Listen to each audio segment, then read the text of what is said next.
Donc, je resalue toutes les personnes connectées aujourd'hui. Nous sommes donc ici pour euh, participer à un webinaire consacré aux déformations crâniennes positionnelles qu'on a souhaité un petit peu vulgariser tête plate, agir tôt pour que le message soit assez clair. Donc, ce webinaire est organisé par le réseau Périnatalité Occitanie en partenariat avec des professionnels de notre région.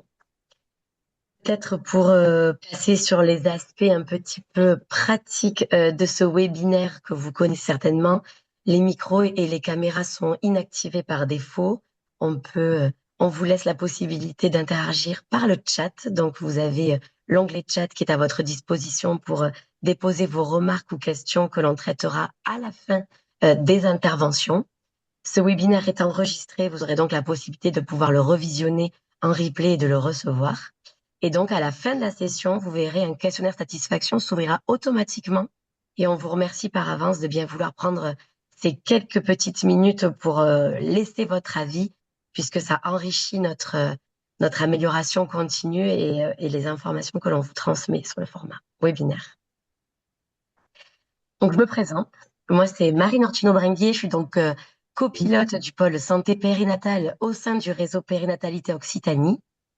Et donc, aujourd'hui, on a souhaité partager justement ce temps autour des déformations crâniennes positionnelles. Peut-être pour recontextualiser pourquoi le RPO est parti sur cette thématique-là, si on repositionne l'instruction qui encadre l'émission des dispositifs régionaux en périnatalité. Donc, le RPO a pour mission centrale d'apporter son soutien à la coordination des différents acteurs de la périnatalité, également d'essayer d'apporter son soutien dans l'organisation des parcours de soins et l'offre qu'il peut y avoir sur les territoires, et également sur la mobilisation des acteurs de la périnatalité autour de thématiques majeures en fonction, bien sûr, des besoins en termes de santé publique. Donc moi, je suis au sein du pôle santé périnatale, plus particulièrement le pôle santé périnatale qui s'occupe de tout l'accompagnement de la grossesse jusqu'aux 1000 premiers jours de l'enfant. Et donc, on intervient sur la coordination plus particulièrement des acteurs du champ médico-psychosocial en vue d'optimiser, comme on vous le disait, le parcours de la femme, du coparent et de l'enfant dans les 1000 premiers jours de vie. Pourquoi aujourd'hui un webinaire sur cette thématique? Et là, je vais passer la parole à Monsieur Dardanville sur cette partie-là. Bonjour, je me présente, je suis Luc Darmonville, je suis kinésithérapeute pédiatrique à Nîmes dans le Gard et je suis aussi vice-président du réseau de périnatalité Occitanie où je représente l'URPS Kiné Occitanie dans lequel je m'occupe aussi des questions de pédiatrie et de périnatalité. Voilà, moi je voulais d'abord remercier l'équipe, toute l'équipe du RPO qui a préparé ce webinaire dans une grande efficacité et dans une grande urgence, on avait prévu de le faire pour le 4 avril. Vous voyez qu'on est là le 13 mai. C'est tout ce qu'on a réussi à trouver comme date correcte pour tout, à la fois les intervenants, que je remercie beaucoup d'avoir accepté aussi dans cette période où on a beaucoup de jours fériés, de difficultés à trouver des dates, d'intervenir.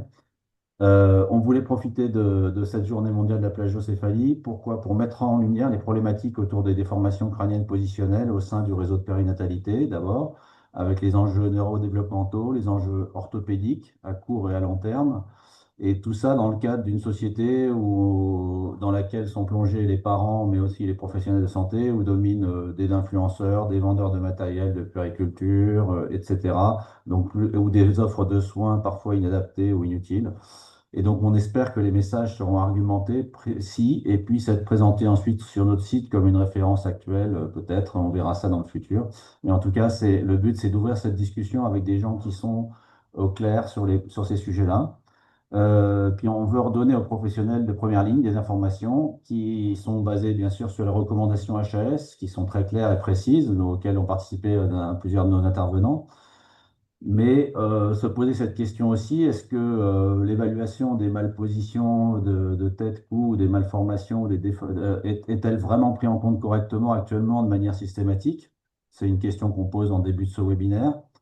Et puis, que faire face à la réalité de ce que mettent les familles en œuvre au quotidien, dont on a parlé juste avant, dans ce cadre de ce contexte social général.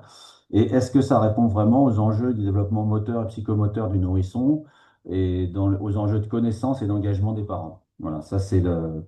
Donc la formation continue que le RPO souhaite apporter à ce sujet sera importante et elle veut rester un élément de référence. Donc c'est pour ça qu'on pourra mettre à disposition ce webinaire ensuite sur la chaîne YouTube dans le futur. Voilà, et en attendant, je laisse la parole à nos intervenants qui donc Oui, vous pourrez bien sûr poser des questions dans le chat et on synthétisera nous les questions pour les reprendre dans la discussion à la fin après les interventions. Je- exactement. voilà, je laisse la place d'abord à Magali Bourgoin qui, comme vous le voyez, est sage-femme, qui est doctorante au laboratoire LIRMMM, dont je ne citerai pas le nom complet, mais qui est le laboratoire informatique, robotique et microélectronique, si j'ai bien lu, De à Montpellier. Montpellier du CNRS. Voilà, et qui va nous parler des Ah, enjeux, des contraintes biomécaniques et l'enjeu de santé publique. merci beaucoup, Merci Luc. beaucoup. Bonjour à tous. Donc Magali Bourgoin, effectivement, je vais vous parler des plagiocéphalies positionnelles, donc sous un angle qui sera à la fois clinique, biomécanique et préventif, avec pour objectif échanger sur pourquoi ces déformations représentent un véritable enjeu de santé publique et pourquoi le repérage précoce serait essentiel. Donc ce sujet va tous nous concerner parce que la prévention et le dépistage reposent avant tout sur une approche qui sera coordonnée et précoce entre chacun de nous. Donc pendant longtemps, effectivement, les plagiocéphalies positionnelles étaient considérées comme principalement un problème esthétique et très souvent banalisées. Mais aujourd'hui, on sait qu'elles sont très fréquentes et qu'elles peuvent évoluer avec le temps et ça nécessite une certaine vigilance. Donc les données dans la littérature montrent une fréquence très importante sur les premiers mois de vie, avec notamment 22% des nourrissons à 7 semaines de vie qui présentent une plagiocéphalie, encore 19% des enfants à 4 mois, 7% à 1 an et à 2 ans, il y a encore 3% des enfants qui ont cette plagiocéphalie. Le pic d'incidence, il se situe entre 2 et 4 mois, qui va être la période où l'enfant commence progressivement à acquérir le maintien de tête et le développement postural qui va s'en suivre par la suite. Cette augmentation de l'incidence, elle a été observée avec les campagnes de prévention de la mort inattendue du nourrisson et donc les recommandations de couchage de l'enfant sur le dos. Donc, bien sûr, on ne remet pas en cause ces recommandations, elles restent indispensables. L'enjeu, par contre, c'est de voir comment on pourra accompagner les familles pour limiter les contraintes mécaniques sur l'arrière-crâne de l'enfant, vu qu'il est au départ principalement en position allongée. Donc, la définition de la plagiocéphalie positionnelle ou DCP, donc déformation crânienne positionnelle, et une déformation crânienne non synostosique, c'est-à-dire qu'il n'y a pas de craniosténose, pas de fusion prématurée des sutures. Donc la déformation, elle résulte principalement d'une compression mécanique prolongée à l'arrière du crâne, le tout à une période où il y a un fort remodelage osseux au niveau du crâne. Donc il y a trois formes cliniques de plagiocéphalie. La PO, donc c'est la première image, plagiocéphalie occipitale, qui va être un aplatissement uniquement sur l'arrière-crâne. Donc on voit qu'il y a un côté qui est un peu plus aplati sur la photo ou sur le scanner à côté. La deuxième forme clinique sera la plagiocéphalie fronto-occipitale ou PFO. Dans ce cas-là, il y a un aplatissement à l'arrière du crâne d'un seul côté et il y a un bombement frontal du même côté que l'aplatissement, ce qui fait qu'on a une forme de crâne en parallépipède. Et la troisième forme sera la brachycéphalie ou BP. Et donc, dans ce cas-là, il y a un aplatissement de l'ensemble de l'arrière-crâne. On voit que l'enfant a une tête toute plate, comme on voit sur la photo de profil. Donc, ce phénomène, il n'est pas isolé, c'est pas simplement un aplatissement en fait local. Il existe une répercussion qui va être progressive et qui va être en 3D sur l'ensemble de l'architecture crânio-faciale. Donc, lorsque les contraintes mécaniques perdurent, on va voir qu'il y a toute une cascade de déformations dans l'axe postéro-antérieur et 3D qui vont se mettre en place. Donc, la plagiocéphalie va engendrer des asymétries au niveau de la base du crâne et notamment une atteinte au niveau de la partie rocheuse de l'os temporal. La partie rocheuse, c'est ce qu'on appelle aussi le rocher. Donc, sur la vue inférieure du crâne, les rochers sont colorés en rouge et en vert. Donc, le côté gauche est en vert et le côté droit est en rouge. Et ça va correspondre à nos oreilles, en fait.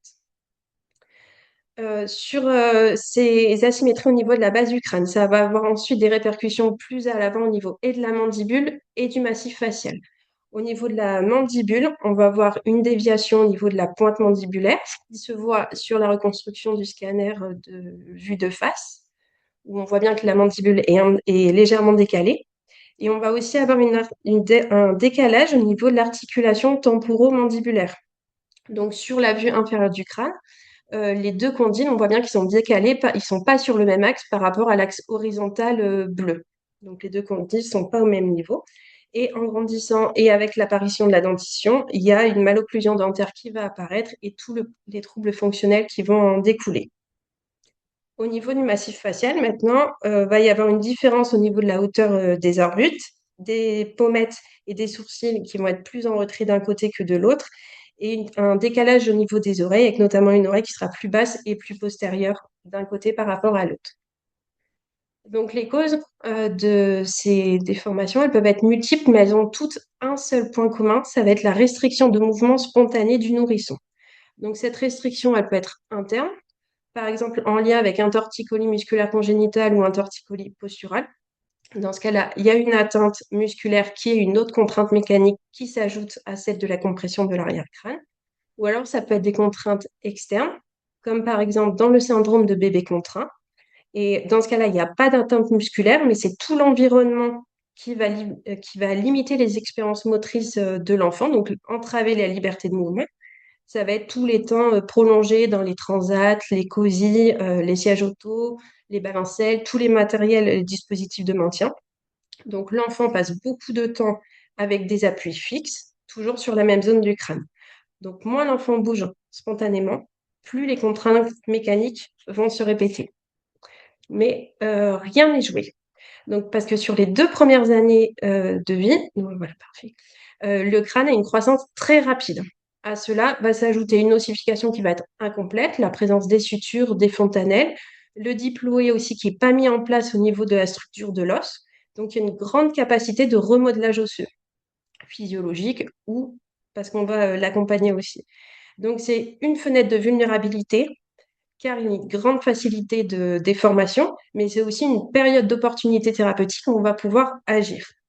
Donc, plus la prise en charge va être précoce, plus donc ça passe par la levée des contraintes, plus le potentiel de correction est importante et guidé par la croissance crânienne et le remodelage. Donc, sur un message important à retenir là-dessus, c'est que la précocité du repérage, elle va changer l'évolution. Le dépistage. C'est tout un chacun d'entre nous, en fait, qui peut le faire. Donc, ça va être observer les asymétries du visage et du crâne, celles qui ont été citées dans les diapos précédentes. Ça va être observer les capacités motrices de l'enfant, ses positions spontanées. Donc ça, les sages-femmes, les puéricultrices qui vont à domicile en sortie de maternité, on peut mettre l'enfant au sol pendant qu'on discute avec les parents et voir comment l'enfant se mobilise, ou même dans des consultations de médecine, pédiatrie, médecine générale, médecin de PMI, l'enfant peut être mis au sol et aussi on l'observe, voir spontanément quels vont être ses mouvements. On va pouvoir aussi rechercher et questionner les parents sur l'existence ou non d'un côté préférentiel de rotation. Est-ce que à l'examen clinique, on retrouve une limitation dans l'inclinaison et la rotation de la tête? Aller palper au niveau du cou pour rechercher s'il y a quelque chose au niveau musculaire qu'on pourrait sentir. Est-ce qu'il y a comme une raideur, un côté qui va être plus dur que l'autre? Est-ce qu'il va y avoir une olive, donc une boule au niveau du muscle, qui seraient des signes notamment de torticolis? Et échanger également avec les parents sur leur quotidien, leurs habitudes de vie, leurs inquiétudes parentales aussi. Questionner pourquoi certains parents, c'est impossible pour eux de mettre leur enfant au sol et qu'ils préfèrent l'avoir dans un transat, déconstruire les croyances, réassurer les parents en fait dans leurs compétences. Donc tous ces aimants-là doivent nous alerter, mais l'avantage c'est que le dépistage est accessible à tout le monde, que ça soit quel que soit le lieu d'exercice, tous les professionnels de première ligne. Donc, il y a un dépistage qui va être clinique et on a aussi la possibilité, quand c'est possible et qu'on a le matériel adapté, on peut compléter l'examen clinique par des mesures simples au niveau du crâne. Donc, pour cela, effectivement, il faut un craniomètre. Tout le monde n'en a pas, j'en suis consciente. Mais si on en a un, on va pouvoir mesurer les normes au niveau des longueurs, largeurs et des diagonales au niveau du crâne et calculer des indices qui vont nous orienter. Donc, il y a notamment l'indice céphalique, donc qui va être la longueur divisée par la largeur fois 100. Et on y aura aussi l'index d'asymétrie crânienne, le CAI, qui va correspondre à la grande diagonale divisée par la petite diagonale fois 100. La littérature, elle nous donne, et notamment les publications de Hutchinson, elle nous donne des normes de référence par rapport à ces calculs. Au-delà de 106%, on va être sur une plagiocéphalie P ou PFO. Et l'IC doit être inférieur à 93%. Au-delà de 93%, on est plutôt sur une BP, une brachycéphalie. Donc ces mesures, ça permet d'objectiver la symétrie, mais ça permet aussi de suivre l'évolution. Il y a notamment l'étude de Hutchinson qui prenait les déformations à un temps T, qui mettait en place toutes les mesures à domicile. On remesurait ces index et on s'apercevait que les enfants, avec la croissance plus les mesures à domicile, avaient des index qui revenaient dans les normes. Donc ça peut aussi rassurer les parents dans tout ce qu'ils mettent en place et qui peut parfois être pas simple pour eux. Néanmoins, si on n'a pas ça, ce qu'il faut retenir, c'est que c'est l'observation clinique qui va rester centrale. La prévention, ouais, diapo d'après. La prévention de la plagiocéphalie, elle peut commencer très tôt, en fait, dès l'anténatal, dès la maternité. Et il est possible d'informer et d'échanger avec les parents sur l'importance de la liberté de mouvement de leur enfant, sur les temps d'éveil au sol, que l'enfant peut être mis sur le ventre quand il est surveillé par un adulte ou quand on est en train de le changer, typiquement quand on l'habille et qu'il y a des pressions dans le dos, sur le pyjama dans le dos de l'enfant, ça va être comment l'aider à se retourner. C'est accompagner les parents dans tous ces gestes et c'est notamment tous les travaux qui ont été faits par Bullinger dans l'accompagnement de ses parents qui peut être mis en place aussi. Ça va être les accompagner dans limiter le matériel, que ça soit sur les listes de naissance, sur tout ce qu'on aurait envie d'acheter mais qui n'est pas forcément utile, sur tout ce qu'on va nous offrir. Donc, comment limiter aussi tout ça et choisir vraiment le matériel essentiel. Et réfléchir à comment varier les positions dans le portage, dans la façon dont on va donner le biberon. Si l'enfant est allaité, qu'il arrive à prendre le sein que d'un côté, bah ça aussi, ça doit nous mettre la puce à l'oreille. Pourquoi il n'arrive pas à prendre le sein de l'autre côté? Est-ce qu'il y a quelque chose qui entrave la liberté au niveau de la rotation de la tête, par exemple, ou autre? Donc ça, pareil, tout le monde peut le faire. Les sages-femmes, les puéricultrices, les médecins qui vont suivre les grossesses, déjà, ils peuvent repérer énormément de choses à ce moment-là. Dès qu'on repère, il va y avoir deux choses à faire dès qu'on a dépisté quelque chose. Déjà, donner les conseils à domicile, renforcer, majorer, réassurer les parents, tout ce que nous avons déjà vu jusqu'à présent, et ensuite orienter rapidement sur un médecin. Parce qu'il faut mettre en place le traitement de première intention serait de la kinésithérapie. Les sages-femmes n'ont pas d'autorisation pour prescrire de la kiné, que ce soit aux enfants ou que ce soit aux femmes. Donc, c'est super important d'avoir un réseau avec lequel on peut travailler et d'orienter ces enfants sur le médecin qui les suit déjà ou qui les suivra, suivant à quel moment on est dans le suivi, que ce soit un médecin généraliste, un pédiatre ou un médecin de PMI. Ce médecin complétera l'évolution de l'enfant et prescrira la kinésithérapie, orientera vers les professionnels adéquats pour prendre en charge cet enfant. Donc, dans la coordination, c'est fondamental, à mon sens, qu'on soit tous coordonnés les uns avec les autres. En conclusion, je vous dirais que les plagiocéphalies positionnelles sont fréquentes, multifactorielles et évolutives. Donc, c'est un véritable enjeu de santé publique déjà en termes de fréquence, parce que il y en a énormément, mais aussi parce que elle nous interroge sur notre accompagnement du développement moteur précoce du nourrisson. Donc, le point essentiel à retenir, à mon sens, ça serait que plus le repérage est précoce, plus la possibilité de correction serait importante. Et ça passe par la mobilisation collective de tous les professionnels de la périnatalité et de la petite enfance. Merci beaucoup. Ouais. Magali, merci beaucoup. J'ai oublié de dire que c'était ton sujet de travail actuel, la plagiocéphalie, les déformations crâniennes positionnelles, et on voit que tu as déjà bien campé le sujet. Donc, n'hésitez pas à poser des questions ou faire des remarques sur le chat auquel vous pouvez accéder pour pouvoir ensuite alimenter la discussion qu'on aura en fin de webinaire. Donc, on va Exact. passer maintenant à Benoît Chevalier, qui est kinésithérapeute pédiatrique à Angers, qui s'occupe de formation, en particulier depuis très longtemps, auprès des professionnels de rééducation, entre autres, mais plus globalement à tous les professionnels de la périnatalité sur ces problématiques de déformation crânienne positionnelle. Voilà. Je laisse la parole à Benoît. Merci. Moi, je vais faire plutôt la partie évaluation et perspective de rééducation. Changer la diapo, s'il vous plaît. Donc, les évaluations, tous les bébés de notre planète à 1 heure de vie ont les mêmes facteurs de risque puisque la plupart du temps, les bébés préfèrent le côté droit au côté gauche. On connaît ça depuis les années 90. Les bébés mettent plus facilement la main à droite in utero et ils vont activer beaucoup plus le sternocléidomastoïdien qui a en fait une latence très courte avec l'oreille interne et qui sera impliqué dans un réflexe qui s'appelle le réflexe vestibulo-oculaire. Et ce réflexe, à la naissance, comme les bébés préfèrent un côté et il y a une promotion sensorielle, c'est que la vision s'installe après la naissance, le bébé doit reformater ses expériences sensorimotrices. Donc, souvent, ils ont cette préférence un peu autolytique qui va être en plus amplifiée par l'activité motrice de la mère. Si ce bébé est immobilisé ex-utéro ou qu'il a peu d'activité physique, on va retrouver en fait un facteur de risque majoré par ses prédispositions.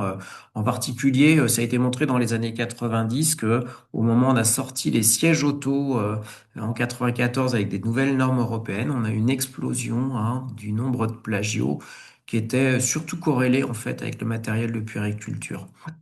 Nouvelle diapo. Ce qu'on sait, c'est quand on observe les general movements, en particulier, Amy Lung avait montré ça, entre 3 et 6 semaines, si un enfant se rapproche pas de l'axe médian dans ces general movements avec un processus de regroupement des mains et des pieds sur l'axe et qui place plus de 75% de son temps d'un seul côté, on a un risque majeur de verrouillage postural. Donc c'est assez facile à évaluer, un chronomètre, une observation du bébé. Et ce qu'on sait, c'est que avant 9 semaines de vie, on va faire des soins de développement. Après 9 semaines de vie, le bébé va développer ce qu'on appelle un darwinisme neuronal. Il va hyper investir un côté et un peu faire un désapprentissage de l'autre côté. Des fois, les parents nous disent même, il doit être droitier. C'est pas le cas, mais ils ont raison. Il a une prédominance sensorimotrice pour un côté. Diapositive suivante. Donc, les déformations positionnelles sont souvent diagnostiquées avant 6 mois. Et ce qu'on sait actuellement depuis les années 2020, c'est que dans les troubles du neurodéveloppement, 92,6% des enfants qui ont un trouble du neurodéveloppement avaient une déformation crânienne positionnelle. Et en fait, on sait que toute la population pédiatrique a augmenté, on a une augmentation de la prévalence des déformations crâniennes, mais on comprend que pour les enfants vulnérables, ils sont d'autant plus touchés par cette immobilisation un peu induite par l'environnement. Le plus important, en fait, c'est d'avoir un dépistage systématique des troubles du neurodéveloppement chez les nourrissons, en particulier alors avec les General Movement, l'échelle HNNEC et l'Hammersmith pour les très petits, mais il existe une échelle Hammersmith, la Brief Hammersmith, qui permet d'évaluer très rapidement les besoins d'un enfant. Et on sait qu'une seule anomalie à l'échelle Hammersmith, à la AINI, justifie d'une prise en charge. C'est une recommandation forte de la Haute Autorité de Santé. Diapositive suivante. Bien sûr, le torticolis, il est souvent fréquent. Moi, dans ma cohorte de recherche, sur 134 enfants, j'avais 80% des enfants qui avaient un torticolis. Et on en avait que la moitié qui avait été diagnostiquée avant l'arrivée chez le kiné. Donc c'était un vrai problème. La prématurité, la prévalence, en fonction des études, on est entre 8 et 30 fois de facteurs de risque supérieurs de déformation crânienne positionnelle. Et bien sûr, toutes les pathologies périnatales comme les plexus brachiaux, les fractures de clavicule, les troubles visuels qui sont souvent très peu connus chez les physiothérapeutes doivent être aussi explorés. Et puis on a aussi des contextes de maltraitance ou de négligence où l'enfant a très peu d'activité motrice. Diapositive suivante. La définition du torticolis est assez compliquée parce qu'il n'y a pas de consensus et on confond souvent ça avec le torticolis de l'adulte. On a le torticolis congénital pour lequel on a plutôt un consensus. C'est à peu près 9% des consultations en physiothérapie pour les cabinets un peu experts. Et ce qu'on retrouve, c'est des anomalies dans les passive range of motion, c'est-à-dire qu'on va avoir des raideurs dans les mouvements passifs, dans les rotations, inclinaisons et flexions souvent, et bien sûr des anomalies dans les mouvements actifs, les active range of motion. Quand on a un torticolis congénital, on a 90% de risque d'avoir une déformation crânienne. Je vous rappelle qu'une prise en charge précoce de ces torticolis, avant un mois de vie, on a 98% de réussite au traitement, avec 2 mois et demi de traitement par des physiothérapeutes spécialisés. Le torticolis positionnel, on pourrait parler de préférence posturale. On n'a pas vraiment de prévalence dans la littérature. Ce qu'on sait, c'est que c'est à peu près 65% de nos consultations et on ne retrouve que des anomalies sur les active range of motion, c'est-à-dire que la poursuite oculocéphalogyre va être altérée, les suspensions latérales au bilan Hammersmith vont montrer une asymétrie et en général, le tiré assis montre un retard d'allumage un peu des scomes à la flexion. On est plutôt sur un trouble qu'on peut considérer de trouble cognitif, c'est-à-dire que l'enfant ne sait pas coordonner sa vision, sa fonction cervicale dans l'espace et il a besoin d'un apprentissage, en particulier pour avoir une poursuite oculocéphalogyre des deux côtés. Diapositive suivante. Le traitement en rééducation, il faut faire très attention. On a encore de temps très souvent en formation des gens qui pensent que c'est normal que les enfants soient douloureux pendant les séances. Ça ne fonctionne pas chez les adultes, mais no pain, no gain ne s'appliquera jamais au nourrisson. La douleur chez le nourrisson est dramatique puisqu'elle produit du cortisol qui est un antagoniste de la plasticité cérébrale dont on a besoin pendant ces rééducations. Diapositive suivante. La physiothérapie est une recommandation de niveau 1 au niveau international. C'est la première recommandation qu'on a eue pour les physiothérapeutes de toute notre histoire pour la plagiocéphalie. Les prises en charge doivent être infradouloureuses. Les étirements ne peuvent pas être envisagés passivement. Ils doivent tout le temps être associés à un travail actif puisque le travail actif va permettre de relâcher le sternocléidomastoïdien le plus court. Et notre travail, c'est de faire de l'épigénèse, c'est de favoriser les contacts œil-main, main-bouche et entre la main et l'environnement. Ce qu'on sait actuellement, c'est que la rééducation doit être à haute intensité en termes de répétition. L'algorithme doit être suffisant dans vos prises en charge. Le repère, c'est tous les 10 degrés de déficit au bilan passif. Dans le premier trimestre de vie, on fait une séance par semaine. 50 degrés de déficit au bilan passif, en sachant qu'un enfant a à peu près 100 degrés de rotation, 110 degrés de rotation passive. 50 degrés de déficit, c'est 5 séances par semaine, jusqu'à ce que ça diminue. Et ensuite, on adapte l'algorithme, évidemment. Il faut un investissement des caregivers, des soignants, que ce soit les parents, mais aussi le personnel de crèche et les assistantes maternelles. Diapositive suivante.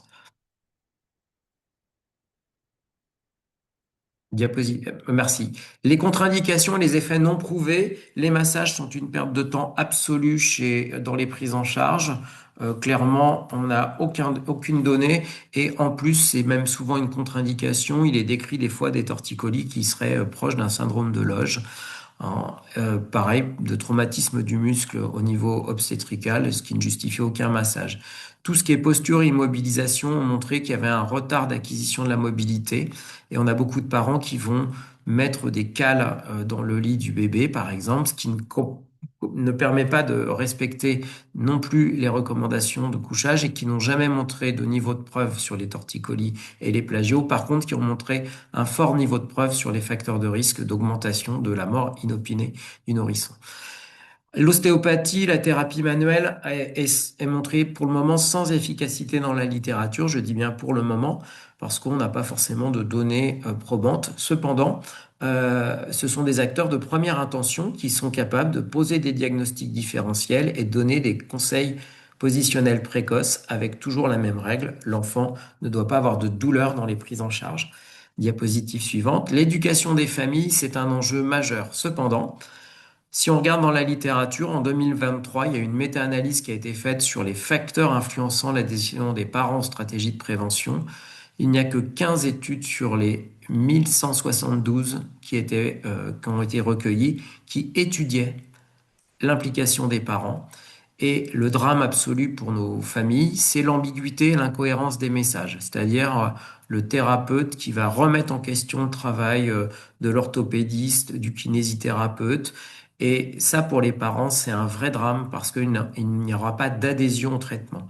Le manque de temps de compagnonnage, par exemple, un conseil, mettez votre enfant sur le ventre en consultation médicale, ça augmente de 0 minute le temps de plat-ventre. Il faut du temps consacré à montrer aux parents comment on installe l'enfant pour avoir un effet. Et les facilitateurs, ça va être d'acquérir des compétences pratiques et donc avec une transmission, avoir des informations précises et convaincantes et surtout, idéalement, et ça c'est compliqué pour les physiothérapeutes parce que notre tarification ne nous permet pas beaucoup d'aller à domicile, une seule visite à domicile dans certaines études a montré que on pouvait gagner 30% de vitesse de récupération supérieure parce qu'on peut modifier l'environnement de l'enfant. Idéalement, il semblerait, beaucoup d'équipes, en particulier dans le nord de l'Europe, utilisent des vidéos pédagogiques faites pendant les consultations. Diapositive suivante. La boîte à outils du positionnement, ça va être de supprimer les arches, les tours de lit, les suspensions, les cocons, les coussins de positionnement, évidemment. De varier les positions d'éveil, hein, et certainement pas de les immobiliser avec un autre système parce qu'on ne peut pas rendre un bébé mobile si on l'immobilise avec des cales. Limiter les dispositifs de transport à la voiture et surtout l'éducation au portage asymétrique. Avec Aude Buil, une collègue, on a publié sur les portages asymétriques, qu'ils soient dans les bras, en écharpe ou dans des porte-bébés physiologiques. En termes de prévention chez les prématurés, on a une diminution flagrante du nombre d'asymétries posturales et de déformations du crâne. Certainement que c'est une piste à développer un peu plus. Diapositive. La boîte à outils du positionnement, c'est aussi éduquer les parents au handling sur la table allongée. C'est tout l'art de la manipulation. Nous, on a une règle, c'est la règle des 4 faces. À chaque change, le bébé doit être sur les 4 faces, sur les 2 côtés, sur le ventre et sur le dos. Le bassin doit être tout le temps rétroversé parce que la rétroversion active du bassin et passif permet aux enfants d'avoir une meilleure rotation du cou. Les mains et les pieds regroupés sur l'axe, ce qui est un fondamental dans le développement de l'enfant. Accompagner les contacts main-bouche, en particulier du côté où l'enfant ne va pas. Et inciter les interactions visuelles avec, par exemple, des damiers, des textures visuelles adaptées et des contacts main-bouche ou avec des objets pour amorcer la rotation du cou. Diapositive. Le tummy time, le plat-ventre, c'est entre 0 et 3 mois. Il faut atteindre 20 minutes par jour cumulées. Cependant, il a été montré que moins de 4 sessions par jour n'avaient pas d'effet d'apprentissage. Donc la règle, c'est 5 sessions de 4 minutes par jour sur les temps de change, sur une surface ferme. Le plat-ventre sur les parents, c'est du bonus. Il faut vraiment que l'enfant ait les épaules posées, enfin les coudes posés sous les épaules et soit accompagné. Si on joue avec, on double la tolérance en général le fait de supporter le plat-ventre. À partir de 3 mois, on continue nos 4 minutes de plat-ventre à chaque change cumulé, bien sûr, et on propose 2 sessions de 5 minutes au tapis parce que l'enfant, à partir de 3 mois, est censé tenir en appui sur ses coudes quelques minutes en autonomie. La thérapie de la négligence, c'est vraiment l'orthèse crânienne. Moi, le cabinet où je travaillais, sur 1000 enfants par an, on mettait pas plus de 15 casques parce qu'on voyait les enfants avant 2 mois. Le plus important, c'est d'avoir une reproductibilité des mesures. C'est toujours facile de mesurer à J0, mais il faut mesurer exactement au même endroit quand on veut suivre les déformations. Et c'est souvent un gros problème. Je vous rappelle que les mesures subjectives ne sont pas du tout corrélées aux mesures objectives. On a trop de gens qui posent des casques avec juste un coup d'œil sans réelle mesure. Diapositive. L'utilisation des pieds à coulisses, des compas ont une erreur moyenne de mesure des diagonales très importante. On est à peu près à 0,27 de reproductibilité. Pour vous donner une idée, 0,27, quand vous pesez un nourrisson de 5 kg, ça vous donne 3 kg d'écart entre chaque mesure. Donc soit il fait 2 kg, on lui met une sonde nasogastrique, soit il fait 8 kg, il est peut-être vers l'obésité. Tous les outils type compas, pieds à coulisses sont inutilisables en suivi de nourrisson parce qu'il faudra mesurer exactement au même endroit. Les mesures numériques, il est essentiel de vérifier que la qualité du repérage est de bonne qualité et bien faite et surtout que le logiciel des appareilleurs est un correcteur d'azimut, autrement on a trop de risques d'erreur sur le suivi des enfants. Diapositive suivante. Actuellement, pour les physiothérapeutes, ce qu'on conseille, c'est la plagiocéphalométrie, qui est la mesure de référence qui prend 10 minutes quand on est formé, avec, vous voyez, un niveau de corrélation qui est tout à fait acceptable, qui est même utilisable en recherche puisqu'on est au-dessus de 0,9. Diapositive.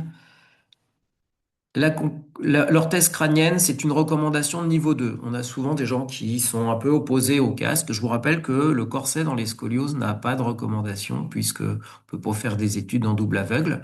Cependant, effectivement, on trouve très peu d'articles de très bonne qualité sur l'effet du casque.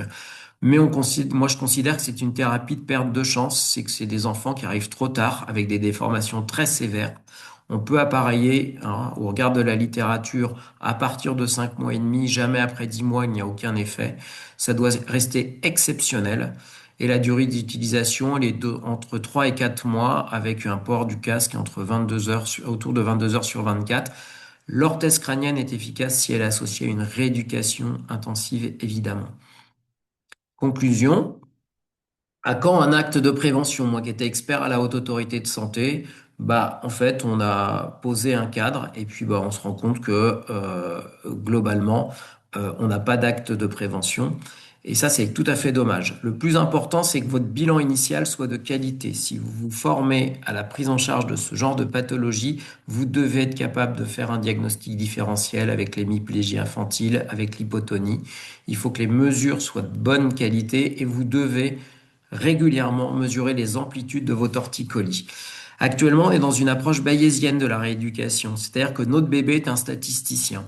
Si on lui fait répéter de manière intensive et sans que ce soit laborieux pour lui et délétère, il va avoir un apprentissage très important. Donc on comprend que le fait de répéter les situations dans les temps de change avec les familles, c'est la meilleure stratégie pour que ce bébé statisticien traite des données dans la rotation du cou. Et vraiment, le respect des recommandations de la prévention de la mort subite est essentiel. On a beaucoup de thérapeutes qui sont négligents.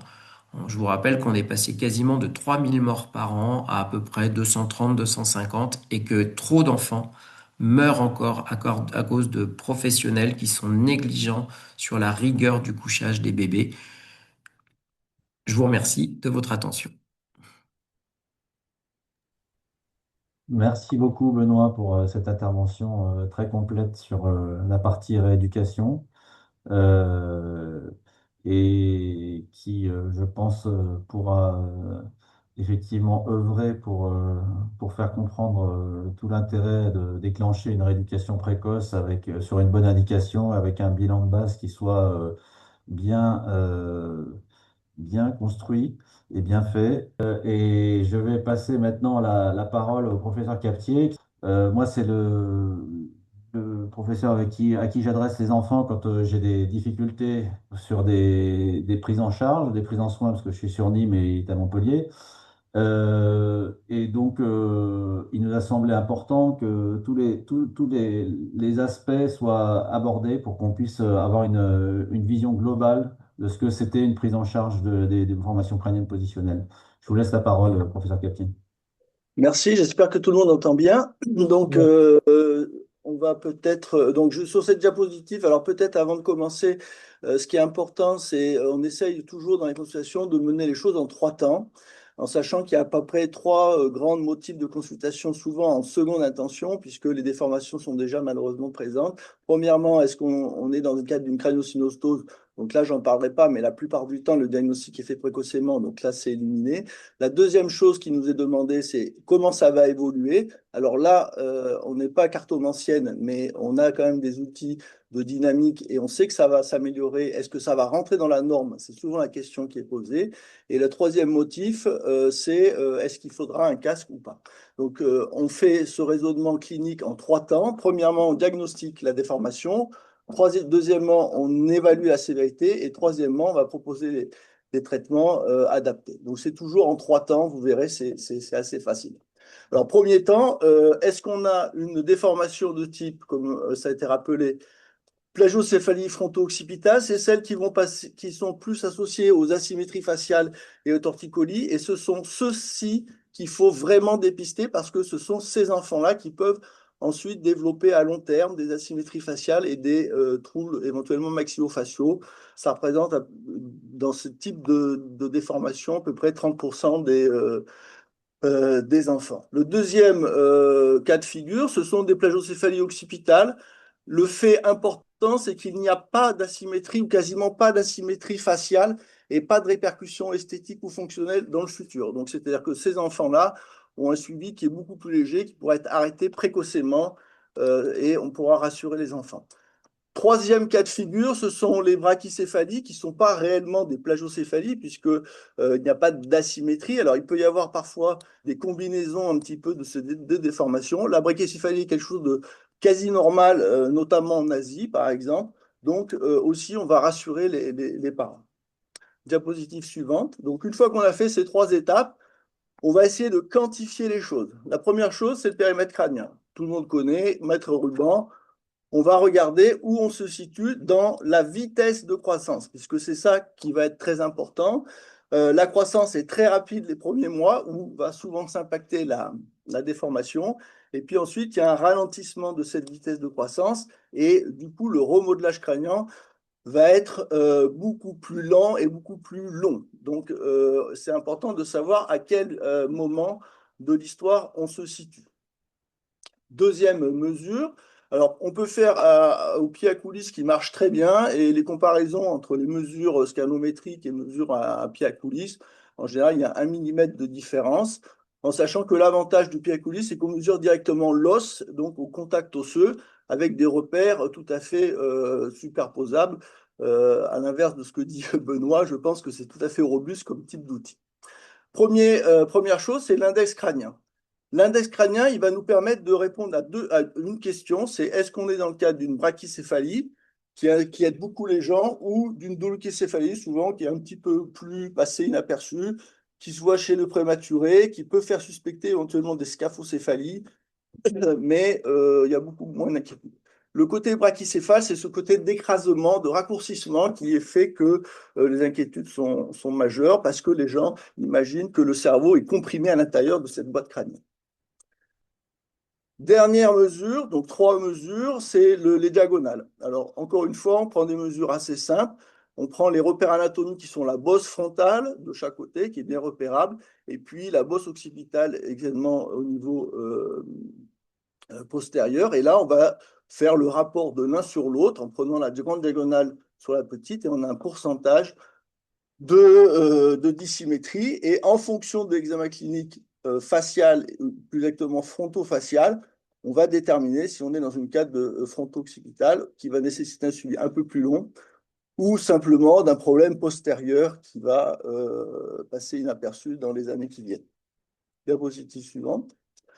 Alors, ce qui est important aussi de bien faire comprendre aux patients, c'est qu'il y a des évolutions naturelles de ces index, ils ne sont pas figés.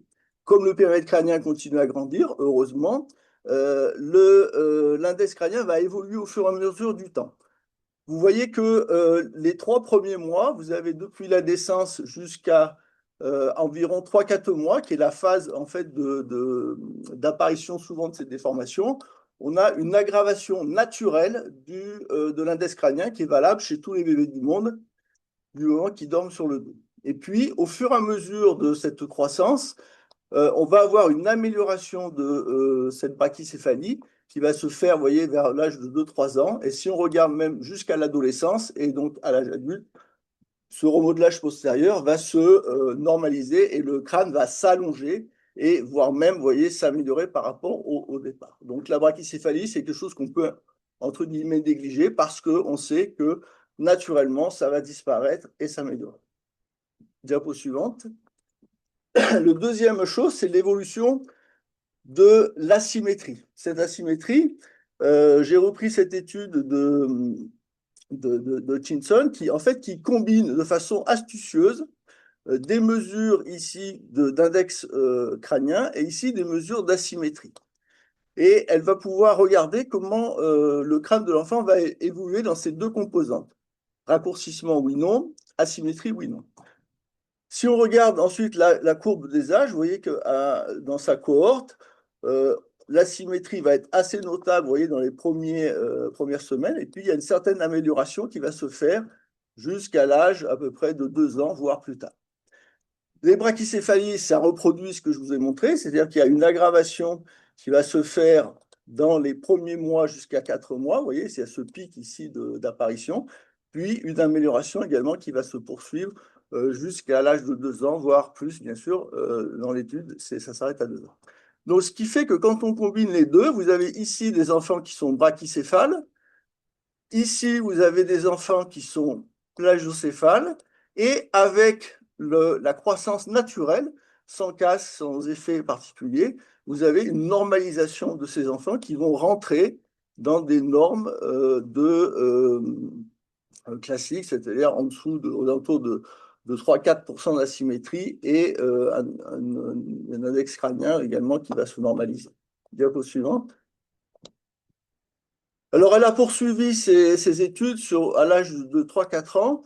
Et à 3-4 ans, en fait, qu'est-ce qui se passe? Vous voyez que tous ces enfants qui étaient ici brachycéphales ou asymétriques vont se normaliser progressivement pour rentrer dans des zones, disons, de normalité, puisque en particulier l'asymétrie, on tolère jusqu'à 3-4% d'asymétrie crânio-faciale, ce n'est pas un problème pathologique.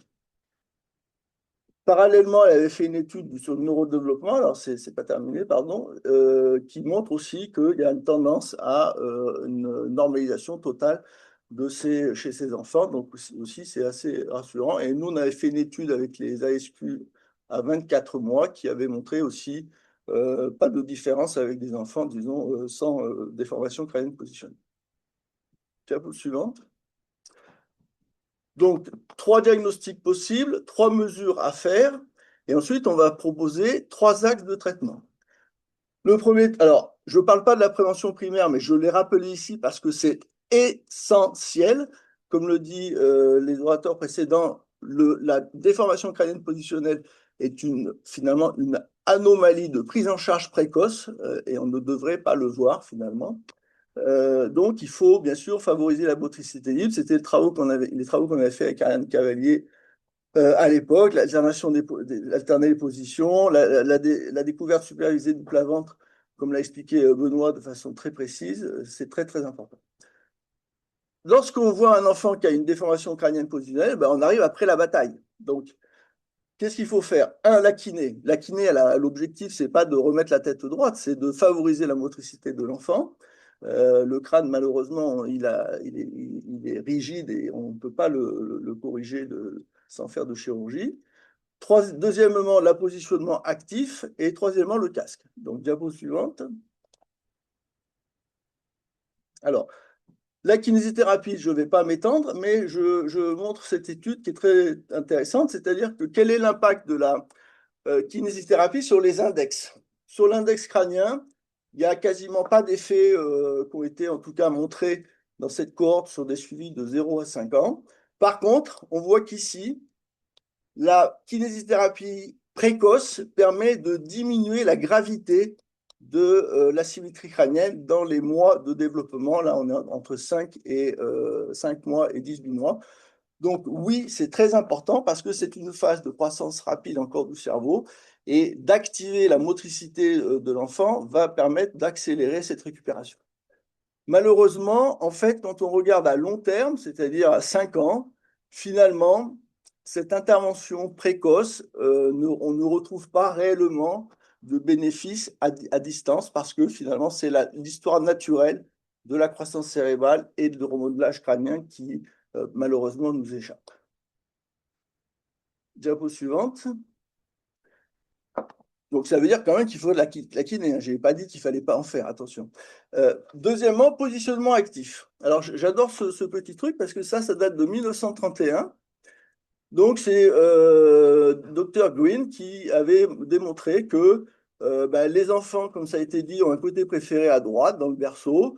Il avait fait des mesures. On a une plagiocéphalie. Et donc, il avait alterné la position en contraignant un petit peu le positionnement de la tête. Et au bout d'un mois et demi, on a un remodelage actif. Donc ça, c'est toujours intéressant de favoriser ces mobilités et ces positionnements de la tête lorsqu'on est couché sur le dos. parce que ça va avoir un effet de levée de contrainte sur l'arrière-crâne. Deuxième possibilité, c'est le couchage sur le côté, qui est très à prendre avec des pincettes parce que c'est pas quelque chose qu'il faut mettre en place comme ceci. On le montre au niveau des parents avec nos puéricultrices. C'est quelque chose qui peut être mis en place à partir de 2 mois et demi, 3 mois éventuellement, jusqu'à 5, 6 mois maximum, et qui peut être un petit plus sans forcément que ce soit quelque chose qui ait prouvé son efficacité. Donc ça, c'est quelque chose qu'on ne met pas forcément systématiquement en place. Euh, c'est laissé un peu des fois à l'appréciation en fonction du développement aussi de l'enfant. On l'utilise des fois sur les enfants petits garçons, un peu gros dormeurs, avec peu de mobilité, parce que sur l'index crânien, c'est-à-dire sur la brachycéphalie, il y a un petit effet positionnel qui peut être intéressant. Dans les plagiocéphalies, grosso modo, ça ne sert à rien. Diapo suivante. L'orthèse crânienne. Alors, oui, mais voilà. Alors, il y a un certain effet dans certaines séries qui ont été publiées, qui ne sont pas des séries randomisées avec groupe contrôle. Après 12 mois, grosso modo, ça ne marche pas. Pour les brachycéphales, grosso modo, ça ne marche pas. Et il faut quand même que l'enfant soit mobile, c'est-à-dire que c'est un enfant qui est hypotonique, avec des défauts, des petits retards, des choses comme ça, il ne faut pas mettre le casque parce qu'au contraire, ça va réduire cette mobilité. Donc, il faut être très vigilant. Dans les mesures qui ont été faites, il y a un gain supérieur, malgré tout, au positionnement seul. Ce gain, il est de 1 mm, c'est-à-dire qu'il est en dessous du seuil de diagnostic clinique. Donc, est-ce que ça a un intérêt réel? Pas sûr. En revanche, ça peut accélérer, un petit peu comme la kiné tout à l'heure, ça va accélérer la récupération. Mais quand on fait des études sérieuses, on s'aperçoit que finalement, entre des séries qui n'ont pas eu de casque et ceux qui ont eu de casque, donc randomisés avec contrôle, à long terme, c'est-à-dire à l'âge de 2 ans, il n'y a pas de différence entre la prise en charge avec casque et sans casque, donc un effet très modeste. Donc, il faut être très vigilant sur les indications. Diapositive. Donc, ce qu'on a fait pour la consultation, une fois qu'on a fait, le diagnostic, 2, les mesures, 3, évaluer un petit peu le pronostic, on se réserve la possibilité de prescrire des casques lorsque les asymétries sont très sévères, c'est-à-dire lorsque l'index d'asymétrie crânien est au-delà de 10% d'asymétrie, ça dans les formes sévères, très sévères. Lorsqu'on est à 5 mois et demi, 6 mois, à ce moment-là, on va prescrire un casque un petit peu pour accélérer un peu cette prise en charge, si tant est que la prise en charge par physiothérapie est mise en place de façon correcte. Et on part sur, en général, 3 mois de port ininterrompu, bon, sauf pour la douche et éventuellement les repas, mais c'est ce que disait Benoît, c'est 23 heures sur 24 à peu près. Et puis après, une régression un peu plus du port entre 9 mois et 12 mois. Donc les gens repartent avec cette fiche, on mesure la symétrie. Imaginons, on est à 7% d'asymétrie et on est à 85% de brachycéphalie. Donc, c'est-à-dire qu'on est dans cette zone grise qui est plutôt moyenne avec un pronostic d'évolution qui va être majeur. Si on est uniquement dans cette partie, par exemple, vous avez une brachycéphalie ici qui va être importante et avec une amélioration constante, sans dissymétrie. Et puis ici, vous avez juste les formes de plagiocéphalie. Donc, ça permet aussi de suivre l'enfant en consultation jusqu'à 18 mois de façon systématique pour les plagiocéphalies occipitales et les brachycéphalies, et jusqu'à 3 ans, voire plus, pour les plagiocéphalies fronto-occipitales.